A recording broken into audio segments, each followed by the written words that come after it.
Hello दोस्तों, good morning all of you. My name is Laxman Singh Rao.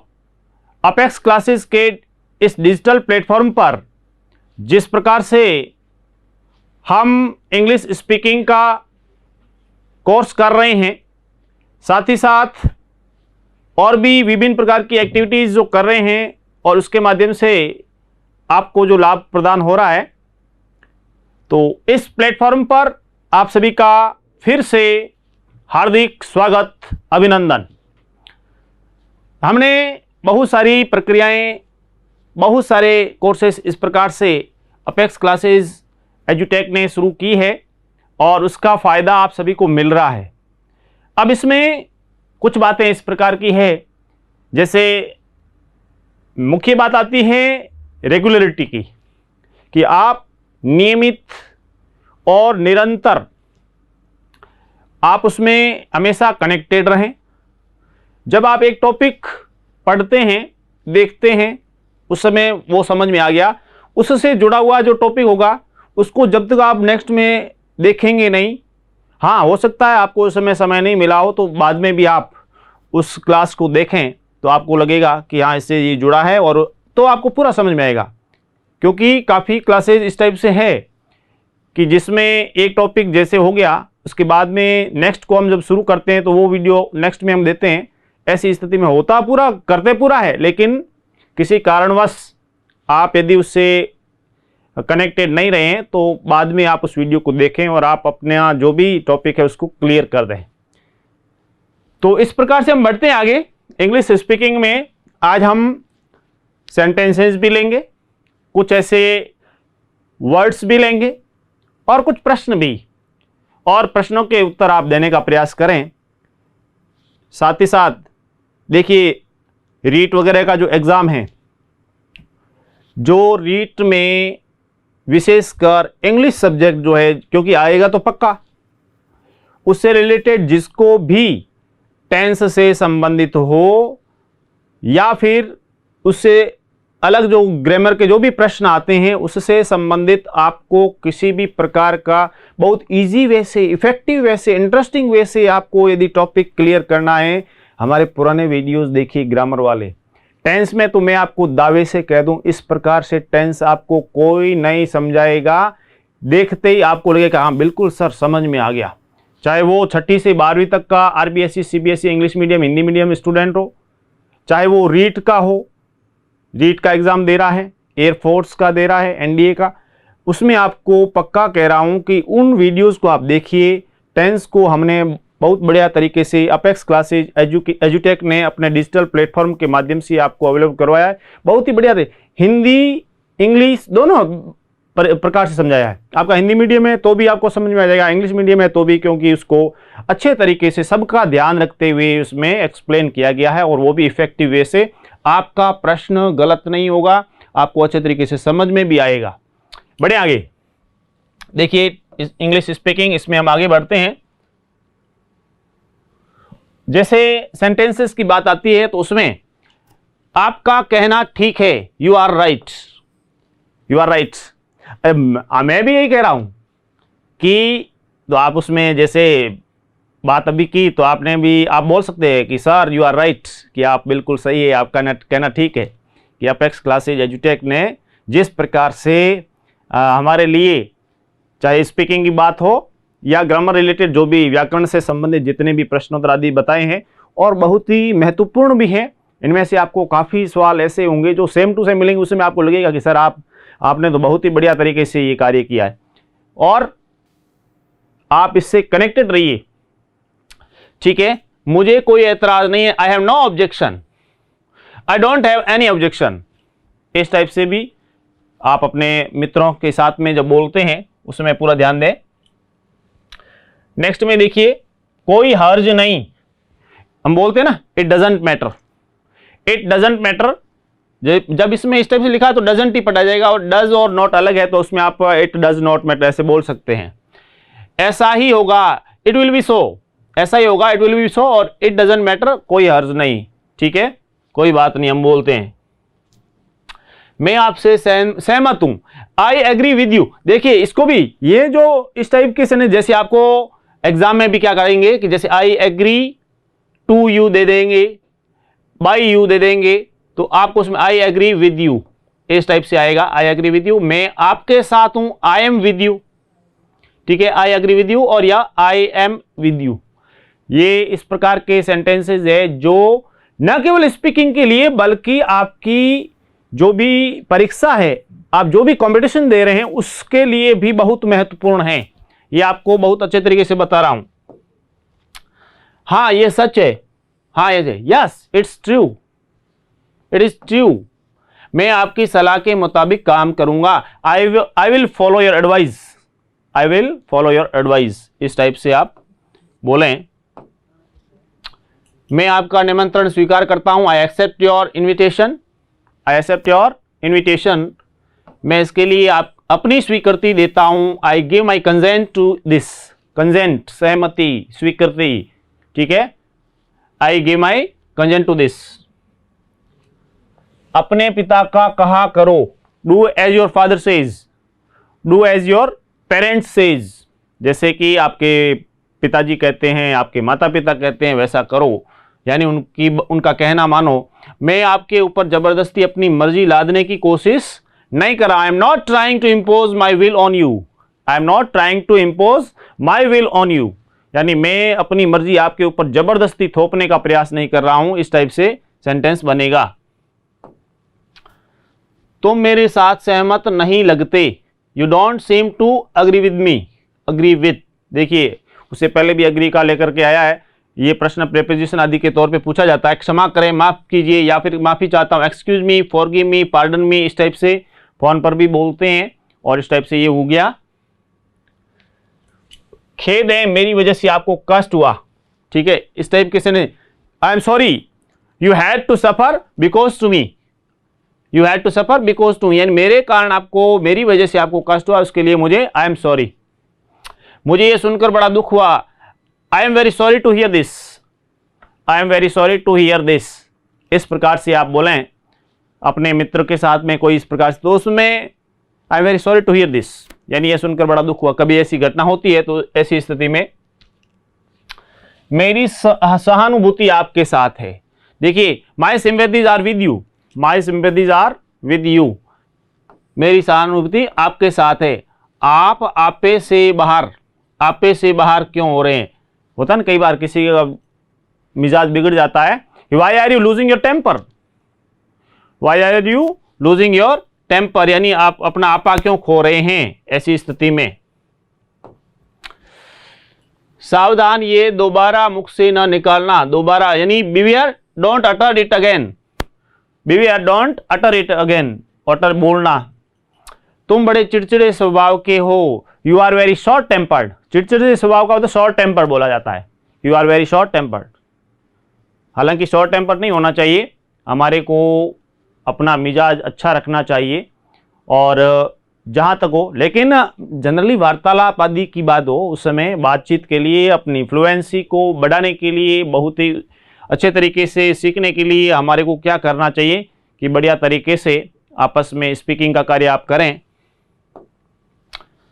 उसने मेरी नाक में दम कर रखा है, देखिए उसने मेरी नाक में दम कर रखा है, he has got on my nerves, he has got on my nerves, इस टाइप से आप बोलेंगे तो उसमें इसका मीनिंग ही निकलेगा।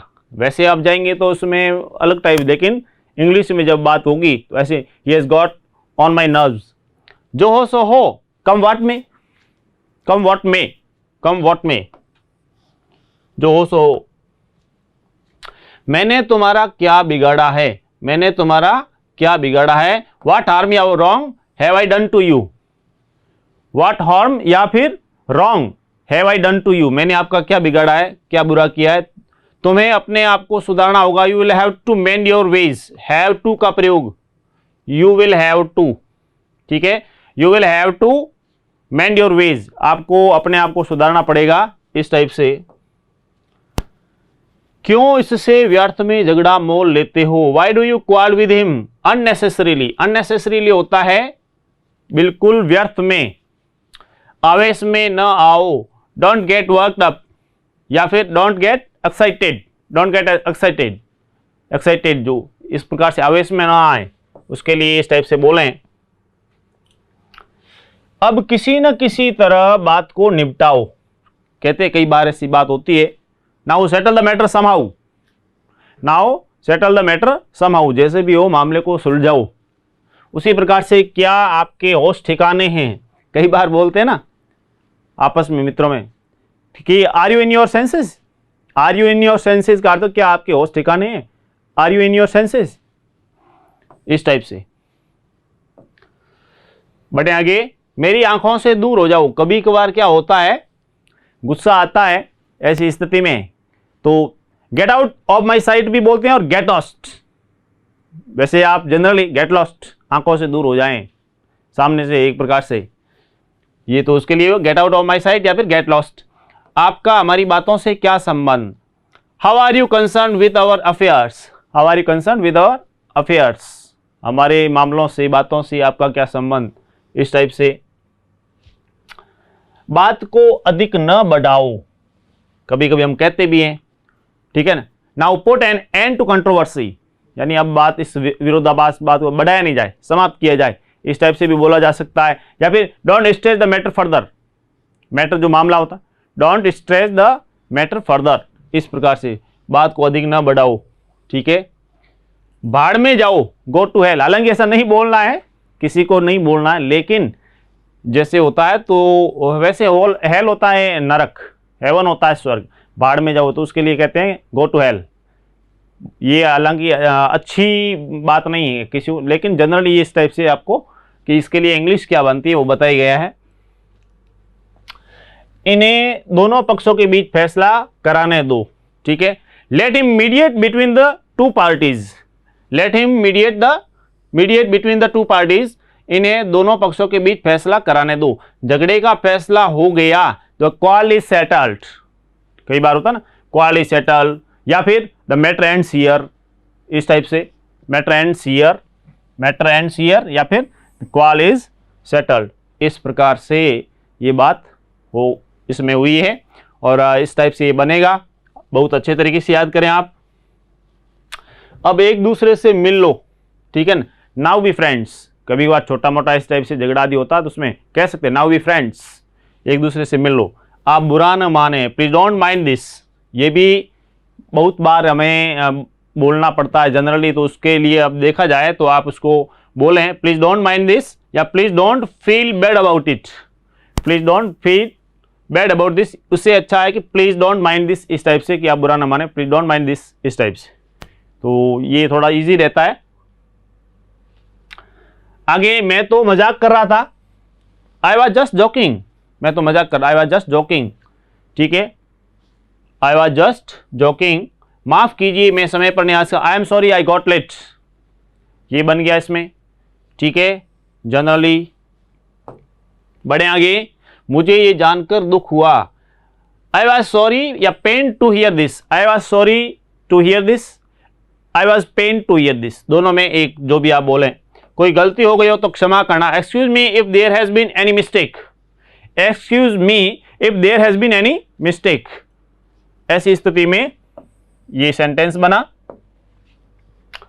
मैं आपसे माफी चाहता हूं, आई बेग योर पार्डन, कई बार फोन पर भी बोलते आई बेग योर पार्डन। या फिर जैसे मेरे गलत उच्चारण को माफ करें, कभी कभार प्रोनाउंसिएशन इस टाइप से हो जाता है, प्रोनाउंसिएशन, तो please excuse me incorrect pronunciation, ठीक है, please excuse me incorrect pronunciation, इस टाइप से मेरे गलत उच्चारण को माफ करें, होता है कई बार इस टाइप से मिस्टेक्स हो जाती है। माफ कीजिए मैं टेलीफोन नहीं कर सका, ठीक है, I am sorry I couldn't call you, कई बार इंफॉर्मेशन आप दे नहीं पाते हैं कोई भी, तो उसमें अपने मित्र रिश्तेदार उनको कह सकते आई am sorry I couldn't call you, कि मैं आपको फ़ोन नहीं कर सका, कॉल नहीं कर सका, इस टाइप से।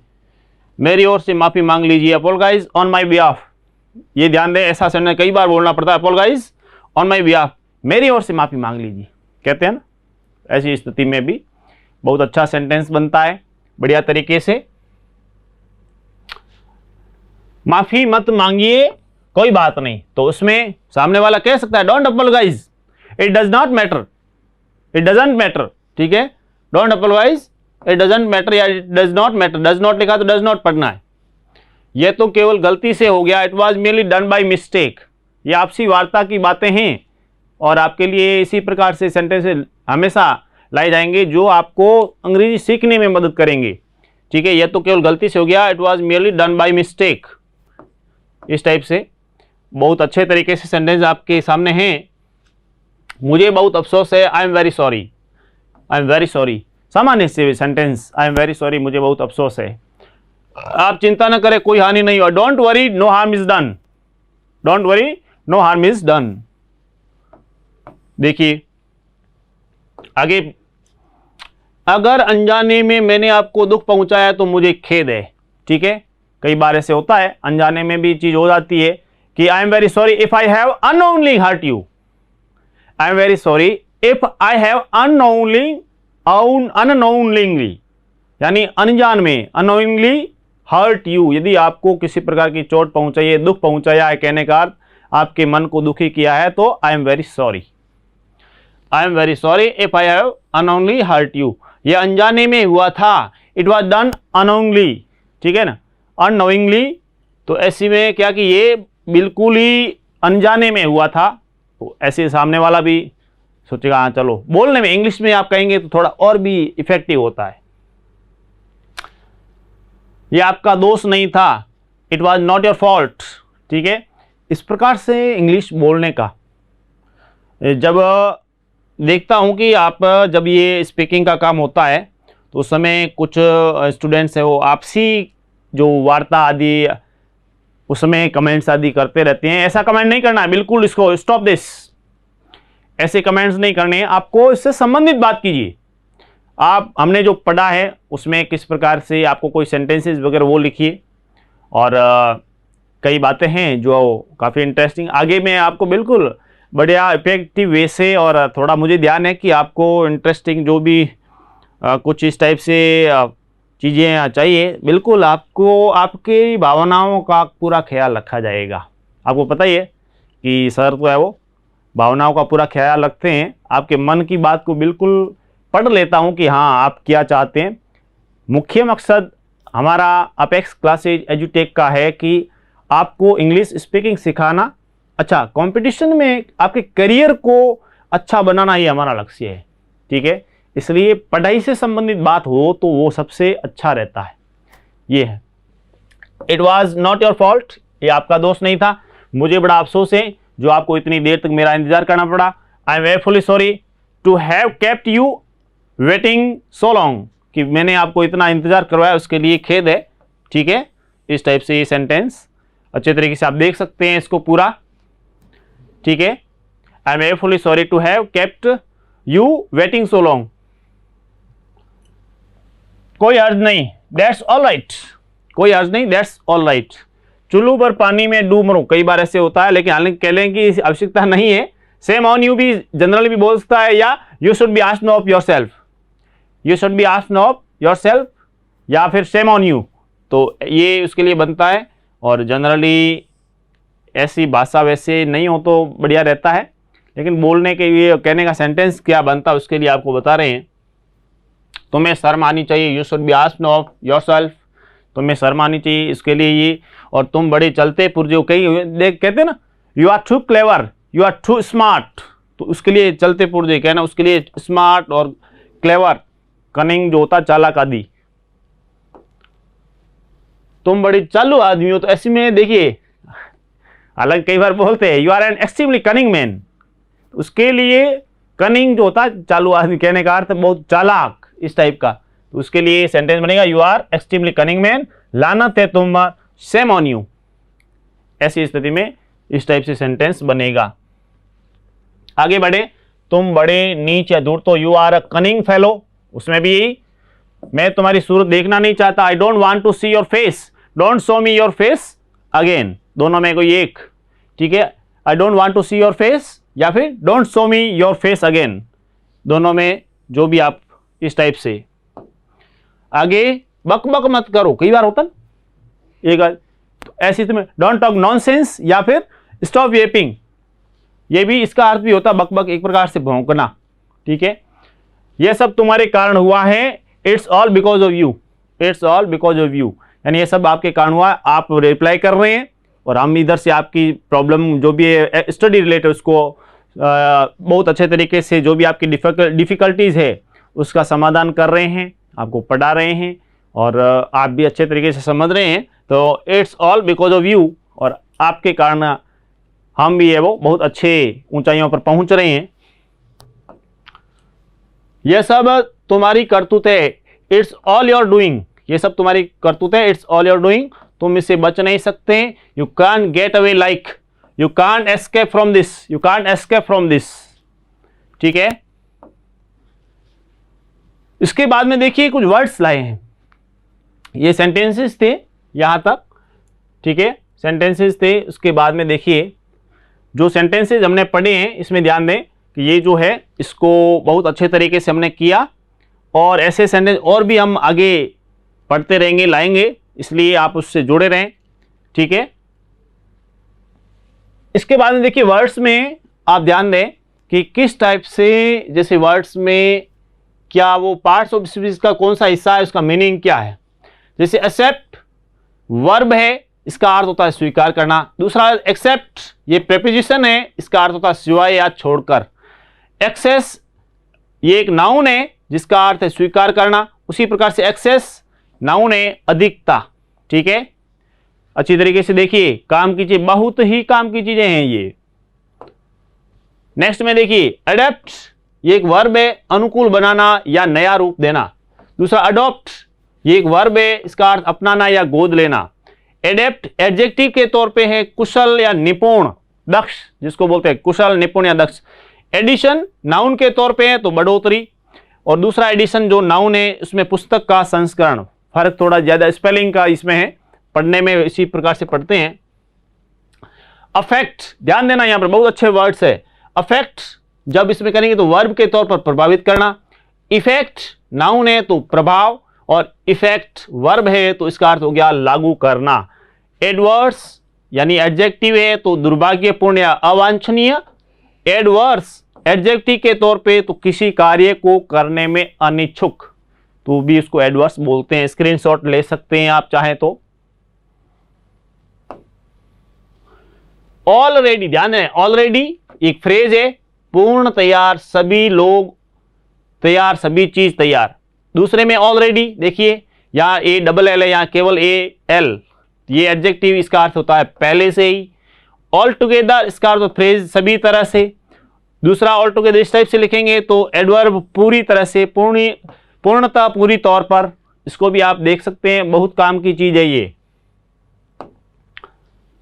ऑलवेज, ऑलवेज फ्रेज के तौर पर होता है तो सभी तरह से। ऑलवेज एडवर्ब के तौर पे हमेशा या सदा। एल्टर ये होता नाउन के तौर पे पूजा की वेदी, और एल्टर यानी वर्ब के तौर पे बदलना, इस टाइप से होगा इसका। अमेंड यानी वर्ब है तो सुधार करना। इमेंड वर्ब है तो साहित्यिक कृति का संपादन, संशोधन। अल्टरनेट एडजेक्टिव है तो एक दिन छोड़ करके, और अल्टरनेटिव यानी नाउन है तो विकल्प। इसको भी आप बहुत अच्छे वर्ड्स दिखा रहा हूं, बहुत ही महत्वपूर्ण वर्ड्स है ये। एडवाइस नाउन के तौर पे सलाह, एडवाइस वर्ब के तौर पे सलाह देना। आंसर वर्ब के तौर पे प्रश्न का उत्तर। रिप्लाई किसी बात का उत्तर देना, ये एक वर्ब के तौर पर है। ठीक है, आंसर और रिप्लाई में फर्क क्या होता है आपको बताया। एंगल यानी कोण, नाउन। एंजल यानी देवता, नाउन। एक्सीडेंट यानी नाउन है तो दुर्घटना, और इंसिडेंट नाउन के तौर पे घटना। ठीक है, घटना इधर इस टाइप से ये इसमें बनेगा।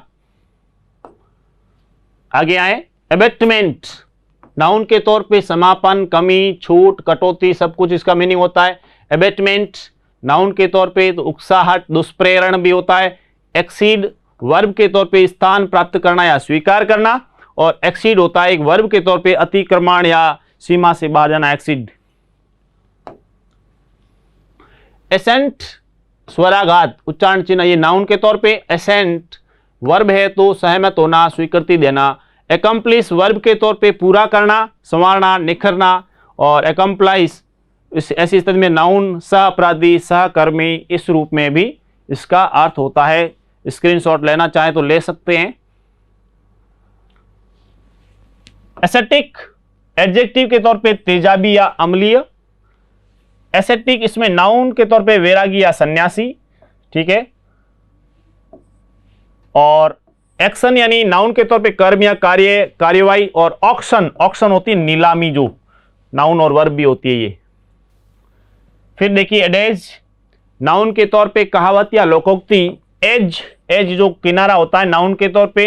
अफेक्शन यानी नाउन के तौर पे स्नेह या लगाव। और अफेक्टेशन नाउन के तौर पे बनावटीपन, ढोंग, दिखावा। फिर एफ्लुएंस, नाउन और प्रचुरता, नाउन के तौर पे प्रचुरता या एक प्रकार से विपुलता। एफ्लुएंस नाउन के तौर पे बहिष्प्रभाव, बहिस्त्राव।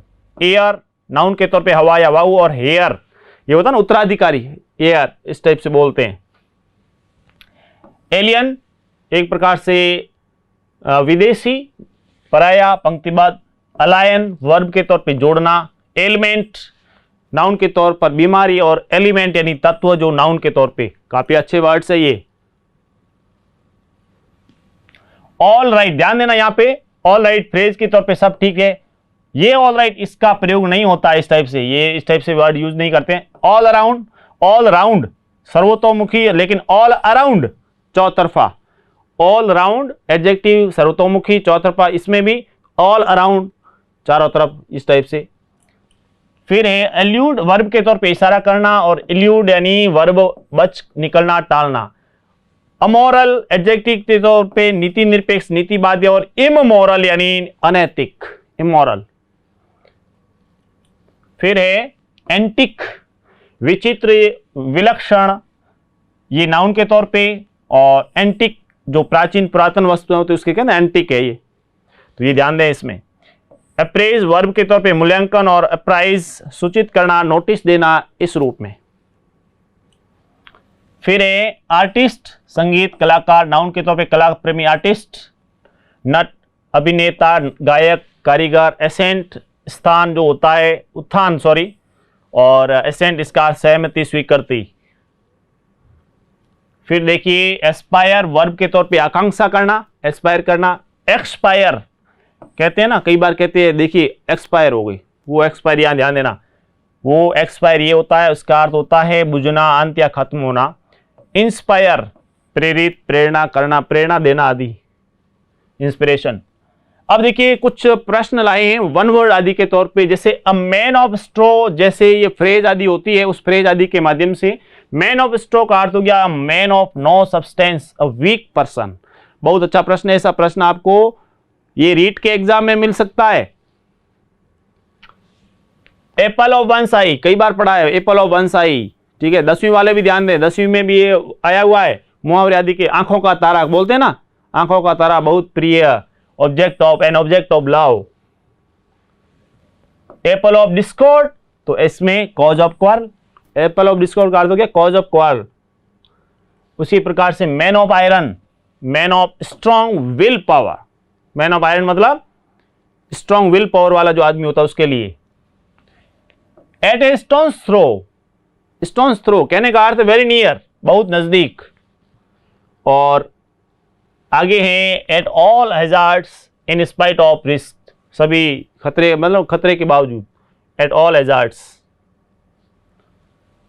मैन ऑफ लेटर्स यानी स्कॉलर, मैन ऑफ लेटर्स का अर्थ होता है स्कॉलर, विद्वान, ठीक है। ये हमारे इस प्रकार से वर्ड्स आदि थे जिसको लेकर के हमने पढ़ा। और आशा और पूर्ण विश्वास के साथ जिस प्रकार से आप बने हुए हैं, हमेशा आप जुड़े रहते हैं, लाइक शेयर भी करते हैं, और आपने जो सीखा है उसके लिए मैं आपको बधाई भी देता हूं कि आप वास्तव में बहुत अच्छा काम कर रहे हैं, अच्छी तरीके से सीख रहे हैं। मिलते हैं नेक्स्ट क्लास में, थैंक यू। सब्सक्राइब करें हमारा apex classes edutech YouTube channel, साथ ही बेल आइकन को क्लिक करना बिल्कुल ना भूलें, ताकि आगे आने वाले सभी यूट्यूब वीडियोस की अपडेटेड नोटिफिकेशंस सबसे पहले आपको मिले। Apex classes edutech, subscribe now.